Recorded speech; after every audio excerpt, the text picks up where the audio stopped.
Towering over Japan at almost 4,000 meters, Mount Fuji isn't just a mountain, it's a symbol, a bucket list destination, and technically an active volcano. Today we're taking you on a complete guide to exploring Mount Fuji, from the best lakeside spots to hidden ice caves, nostalgic museums, and even relaxing onsens. In this video we'll show you everything you need to make your trip to Mount Fuji unforgettable. It's so beautiful, my goodness.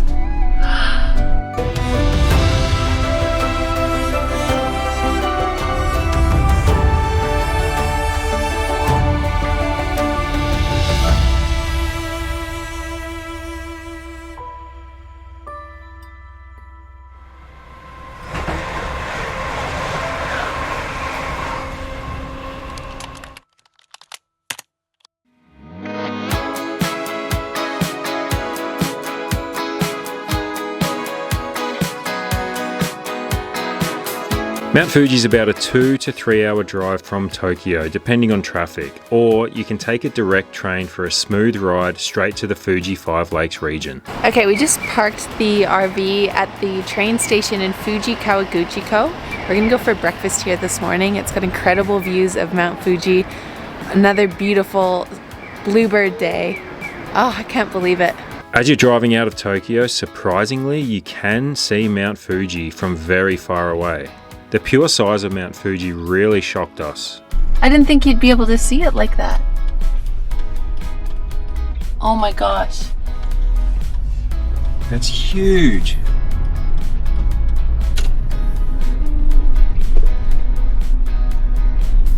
It's so beautiful, my goodness. We're gonna be so close to it. I didn't know you could get this close. For our trip, we hired a camper van with Tokyo RV campers, which gave us the freedom to explore at our own pace and stay overnight near the lakes. We explored a couple of roadside stations and eventually settled on Narusawa Ice, which is a roadside station with surprisingly few crowds. Okay, I think this might be the best place to come if you're traveling with children or even just for yourself. There's an incredible lookout space here of Mount Fuji and a massive playground with the backdrop of Mount Fuji. It's so beautiful. Lila's gonna love it. It's for all ages. There's swings here. Oh my gosh, let me just show you.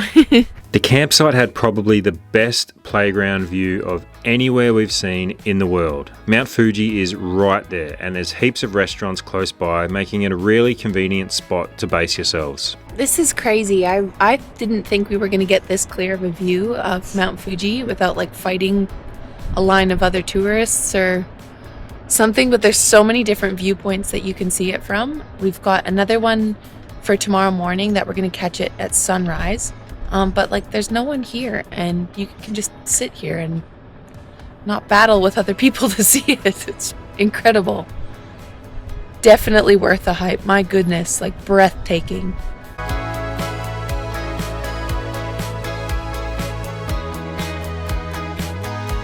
One popular activity in Mount Fuji is the cable car ride, which offers amazing views of the mountain and is very, very affordable. Surprisingly, it's only 1,000 yen per adult. Kids ride for free, so that's like $6 or $7 US to ride it, which is really cheap for the view you get. We didn't ride it this time because it was a little bit too busy for us. It was on a weekend and there was a massive line around the corner, but it's a great option if you're looking for a quick panoramic view and if you want to get some great content of Mount Fuji. Yeah, it is something that you can do though, and the view looks incredible. There also looks like there's a viewpoint up the top, so that's just something to consider if you want to get like a good view of Mount Fuji. Quick tip though, try to visit in the morning, as generally Mount Fuji tends to be in cloud cover towards the later afternoons.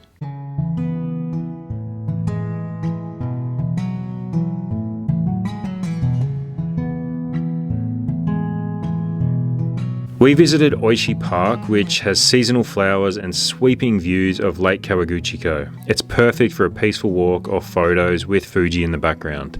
It's overlooking Lake Kawaguchi. It's so pretty here, like perfect time of year to come. I bet in summer would just be absolutely amazing. There's also a lot of food vendors like ice cream stores, fried chicken nearby, so you can stop and have a snack along the way. I just meant to put this on like butter and it's ice cream. And yes, we did ride the Swan boats in Lake Kawaguchi. It's a really fun and relaxing way to enjoy the lake while also soaking in the reflection of Mount Fuji. And if you have kids, it's a great family fun activity. How's this, Lila? Yeah!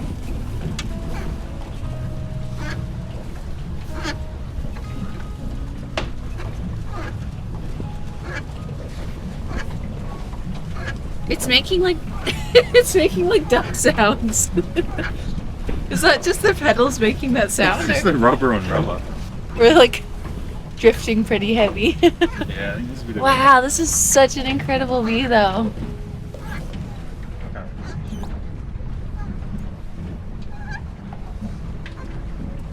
If you're planning a trip out here to Mount Fuji, one thing you'll realize pretty quickly is just how much you rely on your phone. Whether it's checking train times, finding the best restaurants around Fuji, or even tracking down campgrounds with views like this. Having data makes a huge difference. Because once you leave Tokyo, things get a bit less straightforward. There's fewer signs in English, more local spots, and a lot of moments where you just need to quickly look something up. Okay, we got a little bit distracted and a little bit cocky thinking we like had this all sorted and we missed an exit. So that's actually why we've been using eSIMs when we travel, and on this trip we've been using SIM Local. It basically means you can land in Japan already connected, no lining up at the airport, no swapping physical SIM cards, none of that. Everything's absolutely set up before you even arrive. What we like most about it is that it just works in the background. So you've got data for maps, bookings, translations, all that stuff you end up using constantly on a trip like this. And if you're traveling beyond Japan, they've also got regional plans that work across multiple countries, which is what we usually go for when we're moving around a lot. So if you're planning a Japan trip, especially somewhere like Mount Fuji where you're exploring different areas, having data sorted before you land makes things way easier. We've left a link for you down below in the description where you'll get 5% off at checkout.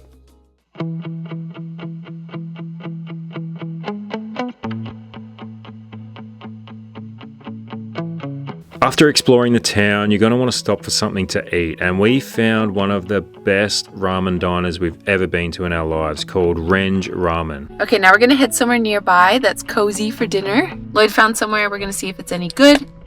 And it's about 15 minutes from where we are now. Sun's setting, it's so beautiful. Ah, I love it here. It's a local diner known for its rich, comforting bowls of ramen, and it's a perfect refuel after a day outdoors. How many ramens is this now, honey? I think I'm at 7 or 8. I've had one meal that I didn't have a ramen.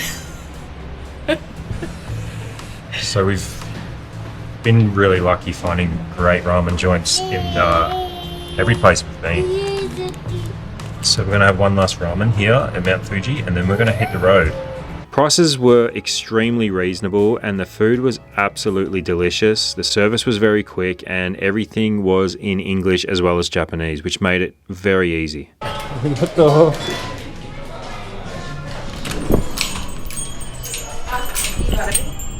For a bit of a different experience while you're in Mount Fuji, you can also check out the Nostalgic Toy Museum. It's full of vintage Japanese toys and it's surprisingly fun for both adults and kids.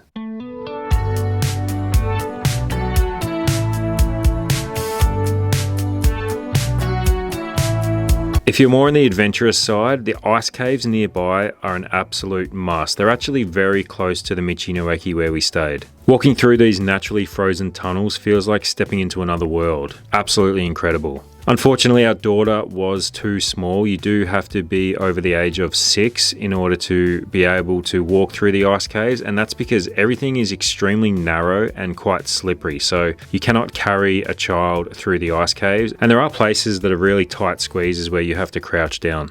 Wow, it's very slippery. I can see why they don't let toddlers in here. You have to be over 4 years old, and I think 100 centimeters tall. It's pretty cool though.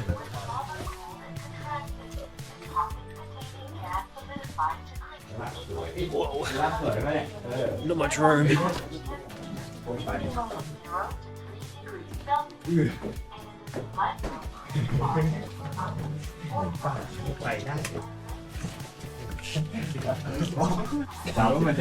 Mandy would have hated this.